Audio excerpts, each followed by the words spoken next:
గెద్దపేట మండలంలోని గెద్దపేట గ్రామంలో శ్రీ సోమాలమ్మ రావులమ్మ తల్లి సంబర మహోత్సవం గురువారం అంగరంగ వైభవంగా నిర్వహించారు.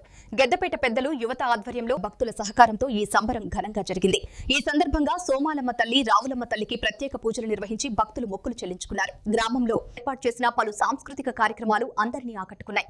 ట్రాక్టర్లపై దేవతా వేషధారణలు, పూల అలంకరణలు, విద్యుత్ దీపాలతో ఊరేగింపు కన్నుల పండుగగా సాగింది. భారీ సంఖ్యలో భక్తులు పాల్గొని ఈ సంబరాన్ని తిలకించి భక్తి శ్రద్ధలు వ్యక్తం చేశారు.